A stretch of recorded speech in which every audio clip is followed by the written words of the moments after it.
आपको लगता है कि नवाज शरीफ के यहाँ जाना एक गलती थी क्योंकि बाद में उन्होंने यहाँ आतंकवादी हमले करवाए?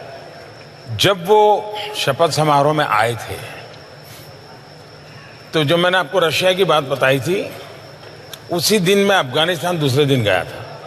मेरा अफगानिस्तान में कार्यक्रम था और शाम को मुझे हिंदुस्तान लौटना था क्योंकि अटल जी का 25 दिसंबर जन्मदिन था। तो मैंने जन्मदिन की बधाई के लिए नवाज शरीफ को फ़ोन किया था काबुल से। तो मैंने कहा, मियाँ साहब कहाँ हो? तो उन्होंने कहा, मैं लाहौर हूँ।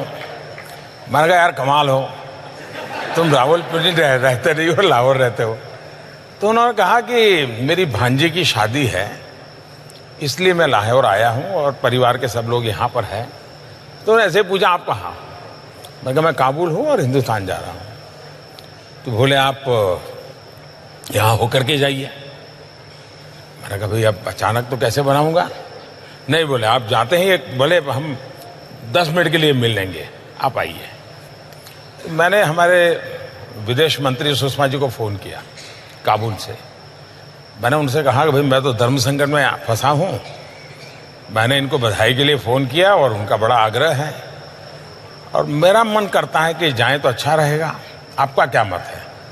बोले, मुझे अच्छा लगता है कि आप ही तय करो।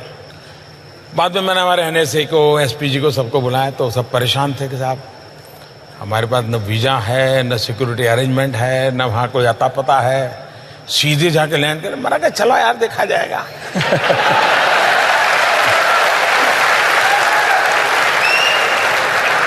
तो हम लाहौर गए एक सदिच्छा से, क्योंकि वो मेरे यहाँ शपथ समारोह में आया तो मुझे लगता था शायद ये जेन्युइन व्यक्ति हैं, कुछ कर पाएंगे और मुझे सिर्फ कर्सी कॉल करना है। तो हम करीब आए, वहाँ पहुँचे तो उनका भाई मेरे हेलीकॉप्टर में मेरे घर जाना होगा।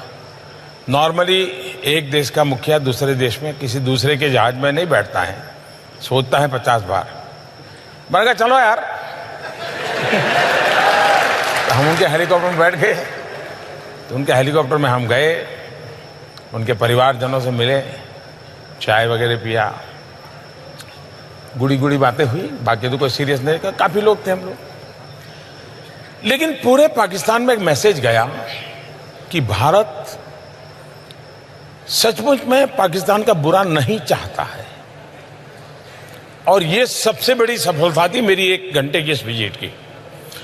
कॉमन मैन, पाकिस्तान के कॉमन मैन के दिल में जो झूठ फैलाया गया था, उसको मैसेज चला गया कि हिंदुस्तान पाकिस्तान की आवाम का भला चाहता है।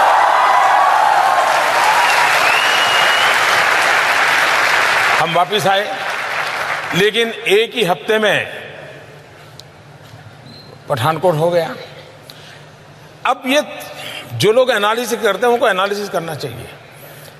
अगर मेरी तरफ से ये 2 जेस्चर न हुए होते, एक शपथ समारोह में बुलाना, दूसरा काबुल से आते समय कुछ समय रुक करके लाहौर में मिलना, इन 2 का इतना पॉजिटिव एनवायरनमेंट था कि विश्व को पठानकोट, उरी के बाद की घटनाएं या पुलवामा, ये समझाने में मुझे मेहनत ही नहीं पड़ रही है।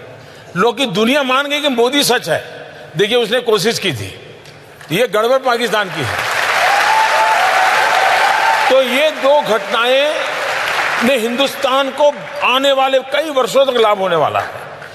ये जिनको समझ नहीं है वो झूले पर क्यों बैठे और चाय पीने क्यों चले गए। कुछ लोग तो बिरयानी बीच में ले आए हैं। हाँ। तो ये लोगों को कुछ समझ ही नहीं है जी। या तो उनके दिमाग में राजनीति इतनी भर गई है कि राष्ट्रनीति भूल जाते हो। राष्ट्रनीति सर्वोपरि होती है, राजनीति तो बात की बात होती है।